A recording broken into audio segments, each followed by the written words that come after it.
Hi, and welcome to this very special series spinoff from On Point with Oak Street Funding. I am Susie McHugh, Vice President of Strategic Market Sales at Oak Street Funding, where I focus on providing capital to RIAs and investment advisors. And I'm so excited to have Matt Reynolds, co-host of this new series, with me today. He is the president of Bristal Lane Group and a key resource for advisors. We are very excited to announce that Bristal Lane Group and Oak Street Funding have teamed up to launch this podcast series for and about taking your advisor practice independent, approaching independence.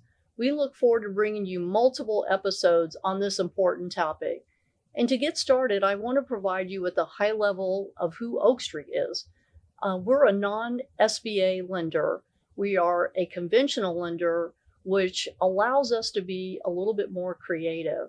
We're a portfolio lender, and basically what that means is that we can keep your loan on our balance sheet. You make your payments to us. We don't sell your loans. And Oak Street Funding, we've been around for over 20 years. We just celebrated our 20th anniversary, and we're very excited about that. We are owned by First Financial Bank, which provides us the capital that we need, and we can lend up to $50 million. Our lending portfolio is in excess of $900 million. And like I said, we will not sell your loan. You make your payments to us. And I'd like to now introduce Matt Reynolds. And can you tell us a little bit about Bristal Lane Group? Thanks, Susie. And thank you to Oak Street for allowing us to partner like this. Bristal Lane Group is really a consulting practice first. Our focus is on the financial industry. We work with individual advisors, broker-dealers, RIAs, and a number of private fund managers across the country. And we're really broken into three different practice lines. Number one is compliance consulting, where we do everything from RIA and BD registration to back office management and outsourced compliance and ops. Another part of our business is taxes. We do about 2,500 tax returns a year, and we do financials for over 50 broker-dealers, RIAs, and individual independent advisors. And then really kind of what goes along with this is a big part of our business is transitions. We work with a number of custodians, as well as a number of different firms, where we provide resources from simple project management to what we call business architecture, where we set up someone's business, we help them with their accounting and with all of their back office type of work, and really get them from the day that they leave whatever position they're in to that first day when they're opening their own office. That's great. Well, you and I have worked together, and I'm so excited about this series. Maybe tell the listeners how we came up with this series for basically going independence or approaching independence. Sure. I think when we started talking about this kind of the last time that we were together, the idea and the impetus was advisors, especially those who haven't spent a lot of time really doing their homework or understanding what going independent means. There's a lot of nebulous ideas. What does it really mean? And I think in a lot of cases, people think it's simply a different way to earn, right? To basically be able to bill or be able to make more, have your own business. When we talked about it, what we both realized was there's a lot of opportunity here just to talk through our own experiences and be able to convey to anyone who's watching this, these are the different things to think about before you jump into going independent. No, I appreciate that. And I think it's really important to know because we're the lender and we want these advisors to be prepared. And so maybe expand on that. How and what you expect as far as helping them be prepared, and are they the right advisor to go independent? Yeah, and it's important that you say that. There are some advisors who they're able to do everything that they want to do for their clients, and they enjoy a good, profitable business right where they're at. So going independent isn't for everyone. But when we get started with any team, there's just a handful of things that you need to be prepared for. So in future episodes, we'll talk about vendors and we'll talk about different things that you're going to have to be aware of as you go through your process. But up front, we typically start with the most important is just preparedness. How do you start looking at if it's appropriate for you to be independent or not, or to go to another firm? And a lot of that really starts with looking at the practice. Well, I think also it's important to know from our side is, the control, how they're going to handle their clients. And, that's important, as well as what the value that they're going to get once they transition. I think the control, maximizing the value of their practice is really an advantage, and they're going to end up earning more money in the bottom line. Yeah. So I think that is really key, and that's what really sparks their interest on making that transition. So we get a lot of those calls up front before you get involved, and we know that it's important to get you involved because we got to work together to make sure this is the right fit for them. Yeah, and I like the partnership that we have where we're bringing different opportunities to one another, because I think together and then finding the right, other vendor partners, that's the most important thing. So you mentioned it, right? Control, in a lot of cases, it's the economics. But I think what many advisors miss are the things that then change when you go independent, right? I think you and I would both agree. It's not a purely economic decision, right? So you said control. Being able to control how the client interaction occurs, I think we hear that a lot.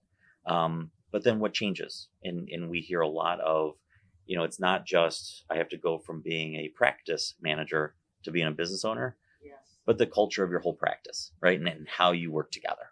Yeah, and I think you mentioned about the business owner. I mean, it opens up a whole new world, and I think it's really critical that they surround themselves with the right partners to make sure that everything goes the way it's supposed to. So, and I have talked to a number of different advisors that it may not be the right fit for them. That they're more interested in having a back office to help support them. So, what should an advisor do or know before they make that commitment? Because a lot of them are doing that, and before they're talking to us. Yeah. So hopefully this podcast will help give them the ideas of what they need before they jump into the deep end of the pool. Okay, so I'll talk about the one that I think is most important. Then you get to talk about what you think is most important, right? Because we got to give examples, right? So I think the number one is recognizing the type of business that any advisor has. So it's easy to say I'm an advisor, right? Or I manage high net worth clients, but every practice, as you know, is handled differently. And it's from where the advisor grew up and learned to how they've interacted with their clients in the past and what they've been allowed to do. But for the most part, understanding your practice. Is it hybrid? Well, that kind of directs you to what you should be doing. Is it a case where you're purely advisory and you're growing? Well, that's another decision point. Is it a case where really you're focused on trying to figure out your succession planning? So in a lot of ways, it's just taking the time to really get to know your own practice and be, a bit critical of how you manage your own assets. So I'd say that's probably the most important from what we see. What about you? Yeah, I think what's important in how we look at it from a lending standpoint, the first thing I always say, have you ever moved your book before? And because we're wanting to make sure that, especially if they're going from, say, a wirehouse W-2 and they're going straight to RIA, are those clients going to move? Are they going to follow? I mean, that's huge. And sometimes they take those baby steps where they go from W-2 to, semi-independent, and then they go to RIA. And that gives us a little bit more of a comfort level because they've moved their book before. But looking at their book, we look at the demographics of the book of business. What's the average age? Who are the top 10 clients? What's the investment philosophy for these clients? These things are important that advisor looks at their book to determine if it's going to actually all going to move the way that it should. And then, looking at inside their shop, those people that work for them, are they going to move to? What kind of outside sources they're going to need as far as help supporting? Those are the questions that we're going to ask as far as being the lender. And your underwriting questions as the lender, I mean, those are exactly what every advisor should ask themselves before they even start contemplating it. Right. So it's a good opportunity to, when they come to you, when they come to us, just being able to say, all right, let's stop for a second. Why do you want to move? Yeah, absolutely. Why? And then it comes to the financials as well. Yeah. So we key in, especially for lending money to help either pay off a non-forgivable note, or maybe they need working capital to make this transition. It's important that we see the projections, realistic projections. What if 20% doesn't move, or 10%, or whatever? Are they going to be able to manage that cash flow, and how that's going to look like? And their personal lifestyle comes into play. So we look at the whole financial picture, them as an individual advisor supporting their current lifestyle, how that's going to transition with their people coming in, their employees, as well as holistically the global cash flow of the business itself, so they can continue to pay themselves. Yeah, that makes Hopefully sense. the goal is that they're going to make more money as well. Do you ever, when you go through that process, is there ever a point in time where you say, honestly, you either shouldn't move, or you know what, maybe this type of move makes more sense for you? I mean, do you ever get to that point? We have to be really careful, but we, like somebody like Bristal Lane, you being Matt Reynolds, is where I go, I think we should introduce you to someone that helps make these transitions, and let's all get on a call together. And I think we can get to that point to help them make that decision. I haven't actually, fortunately, knock on wood, I have not had to tell somebody you can't move. That's always a good thing. Yeah, exactly. It has seemed to work out, but I do a lot of hand holding myself to make sure, because the last thing we want to do, and we won't do this here at Oak Street, we're not going to put somebody in a position that is not right for them. I think it'd be really good for us to give a good example of one that we've worked on, obviously keeping names confidential, but we just had some success that we recently transitioned an advisor that was at a wirehouse in the beginning. So that advisor transitioned to an RIA, became pretty much independent, but still there were some strings attached. And this advisor ended up with a non-forgivable note. And so you brought me in, like 8 months ago. It was a while. Yeah, and I think we need to tell the listeners this. That's what's important is it's a transaction, but it evolves. It takes time. And it's not going to be one of those situations where you call being Bristal Lane or Oak Street Funding and go, I need to close in 60 days. Because there is a lot of mechanics behind it. And this advisor obviously came to you first, which was great, because then you introduced me, and I've gotten to know this advisor for the last 8 months. And so we work together as a team with their custodian to make that transition. And so this advisor now is an RIA, and it just recently happened, and we provided the financing to help pay off that non-forgivable note. Yeah, and what I enjoyed was, to your point, it is the transition. When we get into independence, the transition is a time period, right? It's not a point in time. It's an over a period of time. It's a journey, right? And we saw with that individual, they had life going on. They had things that they were doing. They still had family events that were going on. They had important decisions in their life, and being able to just kind of roll with that was important. But I'd say there, and you probably agree with me here, it was all about communication on both sides. Yes. So that they, when being asked the question, or when getting into a position where someone wants to take that step, being able to just rely on someone to just listen, hear them, I think that was really important to this individual. And the other piece too, this advisor was really well prepared. Mm-hmm. Personally, mentally, and I mean, they had their personal situation, which we look at to make sure, again, is this going to work? And this advisor had moved their book before. Yeah, with great success. Exactly. I mean, I think it was like 100%. Yeah. A good example for what we like to see as far as success. But you said something that was important. It's It's not always an economic decision, as we've talked about, but it is an emotional decision. And emotionally, this individual had made that commitment in their mind to make the move. Then it was just trying to find what was the best process for them. Right. So there's sometimes mistakes that have been made during this process. So Matt, maybe have you experienced anything, and maybe share with examples that our listeners can avoid in the future? Sure. Um, we have seen where, and this was a difficult one. Custodian brought us an opportunity, and as we started spending time, right, we went back to the, looking at your book. What type of book do you have? What do you really use? And once we spent that time, we went through that process. What we found out was the custodian that they had been introduced to us from couldn't do a certain percentage of the business. Now, it wasn't a huge amount. So in their minds, okay, well, I can't do 10% of that business. But what it turns out to be is that 10% is across their largest, most important relationships. So at that point, we had a decision to make.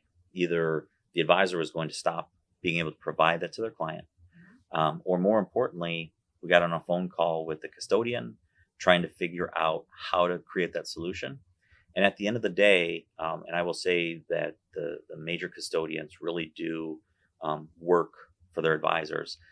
The answer was maybe it would be better served at a different custodian. And that was one of those, that was a big dramatic event. But I will say that was one where we had all gotten pretty far down the road before saying, wait, hold on, how are we going to execute that business? So I'd say that one for me was probably the most relevant. What about for you? Yeah, I would say that it's them not being quite as prepared as they should. And their expectations is getting it done sooner than later, but then they have not surrounded themselves with a consulting firm, and perhaps having the right custodian set up and thinking about the entire lending process. Most of the advisors that we work with, a lot of them have not experienced financing before. Sure. And so it is a big learning curve.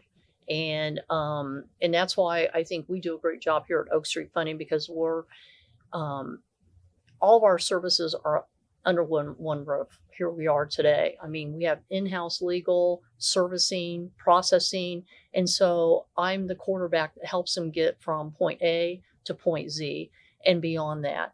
And so communication, like you said earlier, is very critical. But setting those expectations and upfront. And just like the advisor that we worked with before, we did that up front. You did too. And I think that's the recipe for success. We have to work with a number of different vendors. And so you obviously have had a lot of good experience, and so have I, with resources. And so maybe just share any comments that you might have as far as what has been helpful with other resources that you've worked with. Sure. I would say, and again, we have a good working relationship, but I think one of the most important things is I know that when we make an introduction to you, you guys have been, you meaning Oak Street, are in the business. So it's different saying I'm going to take out, I don't know, an SBA loan or this type of loan or a personal loan.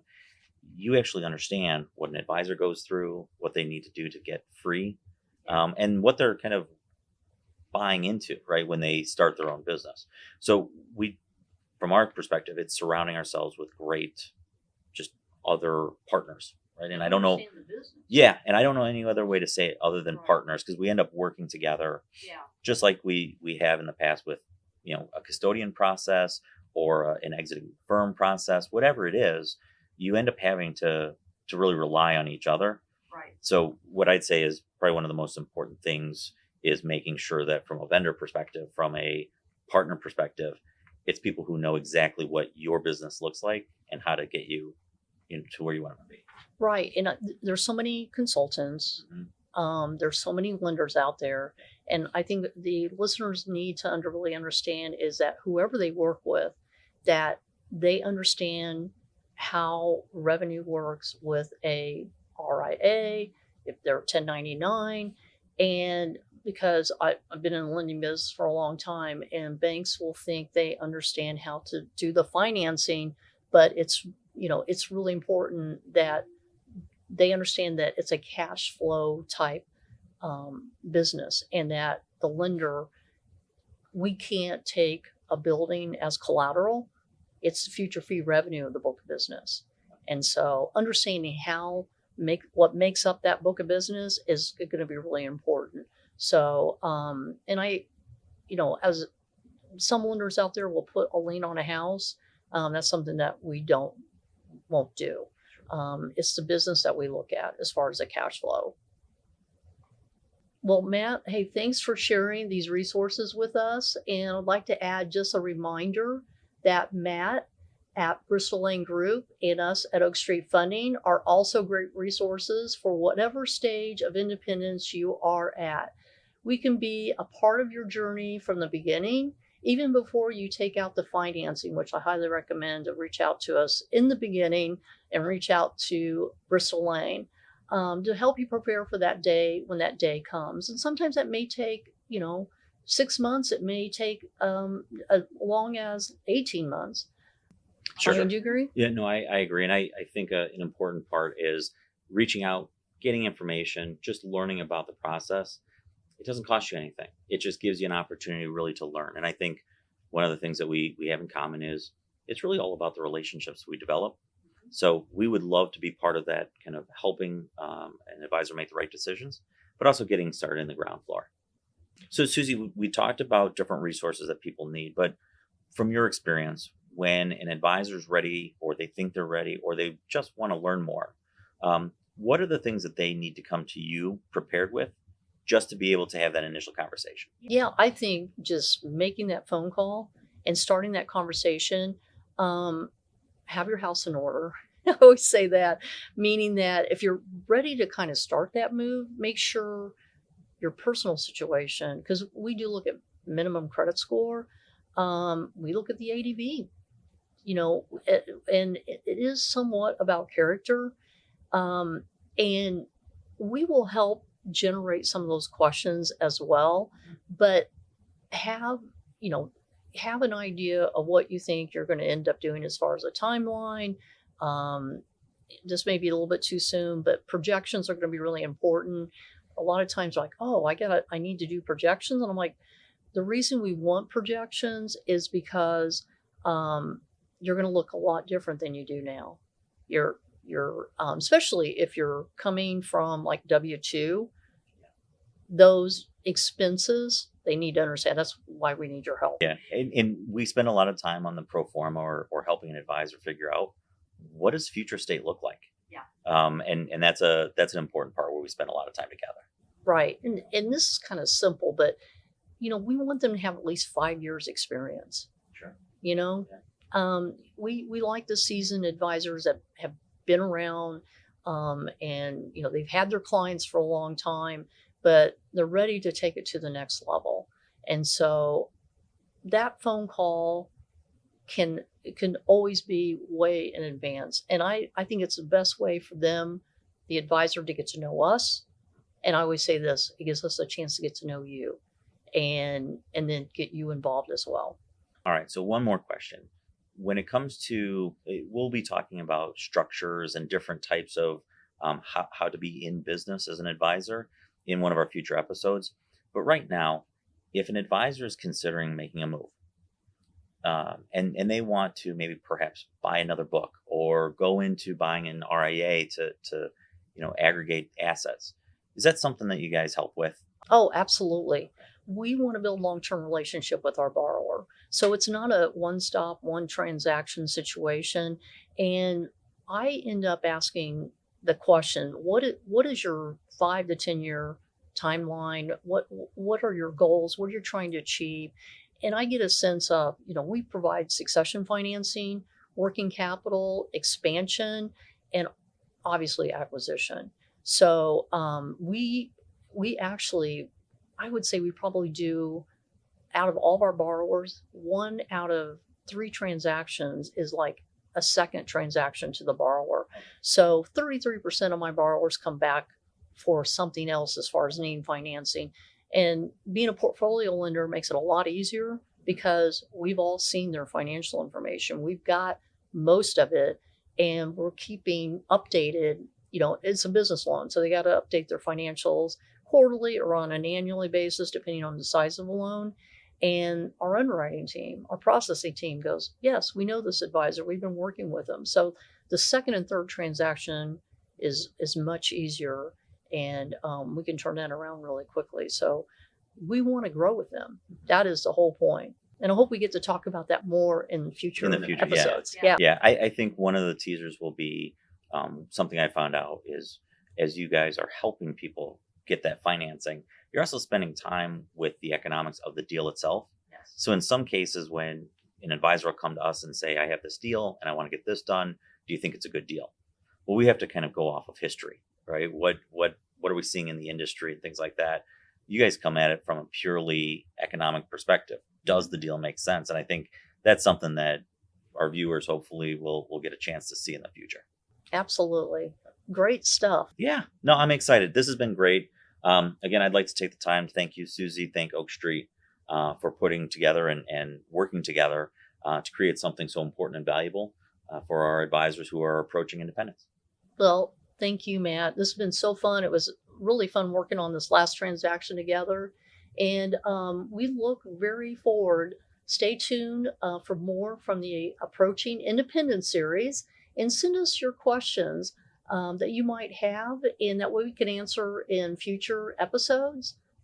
Yeah, we're looking forward to the next episode. It'll be coming out soon. Again, what I'd ask is don't forget to subscribe to these podcasts, as well as leave a review and let us know how we're doing. Thank you so much, Thank Matt. you. It's been a pleasure. Good talking to you.